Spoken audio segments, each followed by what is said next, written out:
Welcome to Notion and Productivity with Productivity HQ. In this video, I'm going to actually show you exactly how I plan my YouTube videos using Notion from the initial idea to the final upload, and I'll break down my entire process step by step, and trust me, by the end of this video you'll have a clear understanding of how to streamline your content creation process too. We're going to start by actually going over the full layout of my Notion template, the different parts of it or anything like that, when it comes from how I use Canva to create my thumbnails, and also how I use SoundCloud to enhance my content by adding music in the background. Plus I'll share a few tips and tricks that help you get organized and stay productive. And it's all broken down by sections, so I call them Notion branches, and my different branches for my personal channel is, and I'm fine with sharing kind of what I have planned so far, just because I don't know, I'll end up posting these soon enough. But so I start out with the Notion features and the updates, Notion tours, Notion tutorials, productivity apps, and productivity overall. And then we have a What's New HQ, which is my series that I have paired with Notion, where every time they drop an update, I drop a video about whatever that update's about. So it's kind of titled What's New HQ because we're productivity headquarters. So going back to the top up here, I just have it filtered. We have some other ideas in here. For right now, these are the main ones that are on my channel. And then we have like talking head videos, so that's mostly what these would be. If these were talking head videos, depending on what it was, you can categorize it by status, and you can drag and drop if you were to view it in this spot right here, which we have a decent amount of videos published at this time. And then we have deadlines. Right now I'm not necessarily on a schedule, but I would like to get on a schedule. Currently I only post one time a week, so I do kind of want to amp that up. And then we also have the fully published area. So in the published spot, we actually have it to where all the videos can be seen here, and as you can see, I have all my thumbnails ready.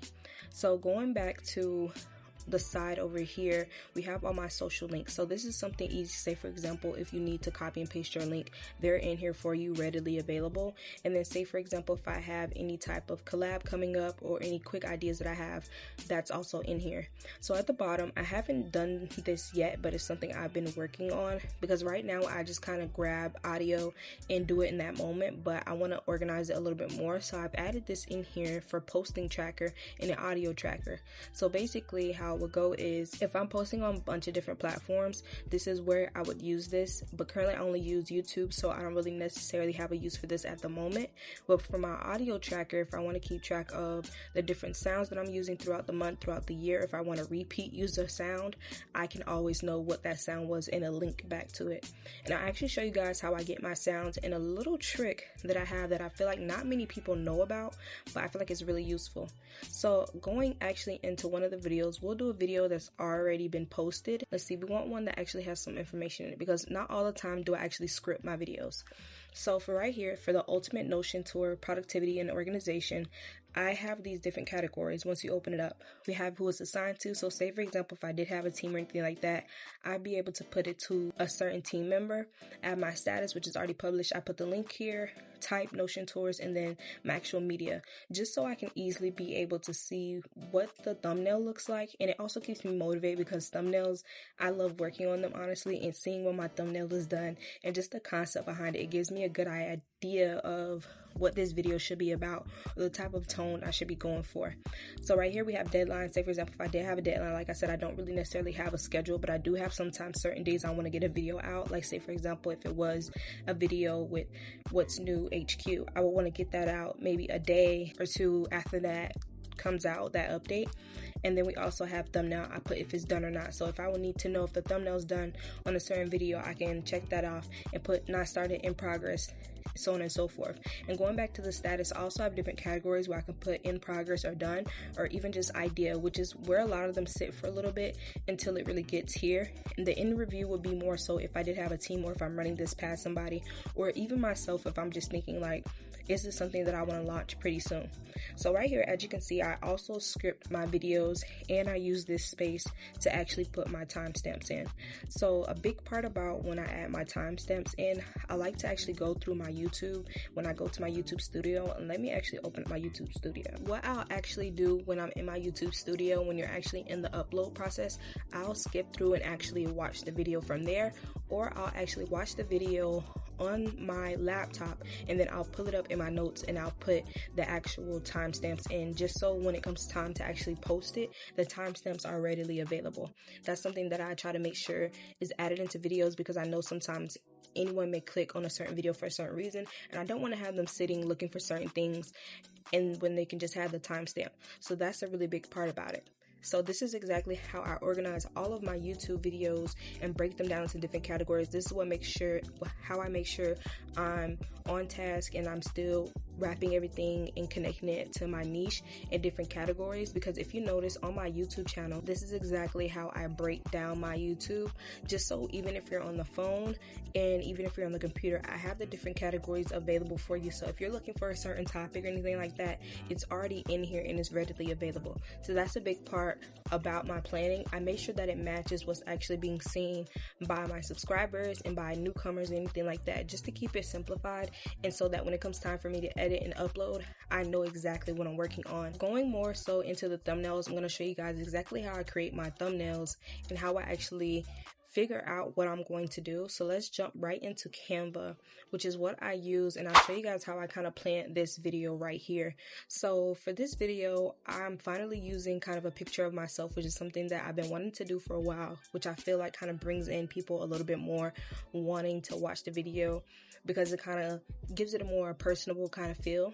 And then right here we have organization, audio tracking, scripting, which are the three main things that I'm talking about in this video. And also what I would do even before I start this thumbnail, what I would do is actually go on YouTube. I scroll through how everyone else is kind of putting their thumbnails. The best thing about YouTube is that you're able to see whatever type of thumbnail kind of grabs the attention of the audience, but you also have to be aware of maybe how many subscribers that person has, how long ago that video was posted. So that's something to pay attention to before you create your thumbnail. And also, you don't want to make your thumbnail exactly the same. You still want to give it your own touch to it, which is something I try my best to do. Of course, most things, they just come out of my head and I'm like, oh, I kind of have this idea for it, or something I maybe seen previously. I'm like, I kind of like that, but I want to put my own twist on it. So basically, I'll scroll all through the different videos, and one video that I had got an idea from was this video right here, how it says for YouTube right there. This is 4 years ago, but at the same time, I kind of like the way that looks. Like if it was me, I would click on this video. So in my mind, I was like, when I make mine, I'll put for YouTube. So just the audience also has an idea, what am I planning for? Even though depending on what my title is, people are looking at the picture first before they even read what the actual title is. They're looking at what's on your thumbnail. So I'll keep scrolling, and seeing actually what I can get kind of ideas from. So the main idea is a lot of times when people put their YouTube videos up, they'll put a video of themselves. And as you can see, this is the video that I also grabbed a slight idea from right here. Is he has a video of himself, but he has kind of, so you can see what he's going to be working on the side. So in my mind, I'm like, okay, what can I do that kind of fits the vibe of thumbnails that I create for my page? I can do it in a similar way, but do it in my own fashion, basically. So that's how I would create my thumbnail. So always a big part about creating your thumbnails, you make sure that it's bolded, it's easy to read. So if this is on a thumbnail, you can actually see this on YouTube and it's easy to understand where you're actually showing. So that's another big part about creating your YouTube thumbnail. And then as you can see, even with this one, I have another video coming up and it's about my Notion ecosystem. Right here you have, boom, you see it's about Notion and then organization all in one customization. So be on the lookout for that video. Actually going into how I pull up my audio tracking. So with the audio tracking, as I showed you guys, I have it to where it goes by like the sound, the name, and the link, and the video that it's used in. Right about now, I kind of just save my sounds in my files, and then I'll go back there and grab them, or either I'll search up new sounds, because I don't want my channel to get too mundane or like boring with hearing the same sound in the background. And I always make sure that when I do have sounds uploaded, I don't upload them too high, because that can be very annoying when you're listening to someone talk, but then you hear a loud audio in the back. So what I do right now is use SoundCloud, and I know some people use Epidemic Sound. I've tried it, but I feel like their sounds are too like cozy, and I kind of like upbeat sounds, and because I don't show my face currently and I'm not necessarily vlogging, I kind of don't want sounds that are too like cozy, like coffee shop type of sounds. So what I do is I'll go on here, and I already kind of have one in here, and this is YouTube vlog music, and what I'll actually get is this music and see which sound is calm enough or either has a nice enough beat that goes with the vibe that I'm choosing, and I'll add it in there. So that's how I would choose my music. So say for example we wanted to choose one of these, what I'll do is actually go to the sound. Let's say for example if we wanted to do this one, and we'll go to this right here, the share button, and what I'll do is actually copy it, and then what I do, if I was actually saving this sound, I would go in and put new, add that link in, and it'd be ready for me to use when it comes time because it's already in my playlist. Or if I wanted to, I could also just create a playlist within SoundCloud and go from there. So let me actually create and show you guys the actual video that I'm working on. So what I do is press new, and then I take the title that I have on here, copy it, and then I go in, assign it, change my status to it's an idea. I'd put right here which category is going to be in, and this more so is going to be kind of like a Notion tutorial or like productivity just overall. So we could put just productivity, and then we could put thumbnail is done. I will go back to here, download my thumbnail, and then once that's uploaded, it'll be ready for me, and I'll just go from there. So that's how that would actually go if I was actively adding that video in the moment, even though I already like have it ready down here, and I also have it up here, Notion features and updates. So just showing you guys how you actually would add it in. Now when it actually comes to scripting, I go to ChatGPT, and I feel like that's the easiest way to go about it. So what I do is actually go on my phone and use the audio feature where you can actually just talk into the phone instead of trying to just type up everything, and you can just use a natural flow of words, and it also help ChatGPT get a good idea of how you speak in your, like the way you think basically. Creating a video on my YouTube channel is about Notion and productivity, so on and so forth. And then a big tip, if you're creating YouTube videos, what you want to do is use a open loop script.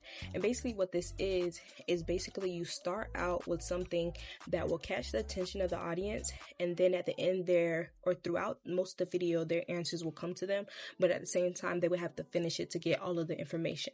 So just how I started out this video, I started out saying something along the lines of this, added a little bit of this in here, and I go on and then I freestyle the rest, because at the end of the day, you don't want your video to be too scripted, but it can also help you with how to figure out what type of clips should go next, what should be said next, and just what makes sense in the terms of actually showing the audience what you want to show them throughout your video. So that's how I go about actually scripting my videos.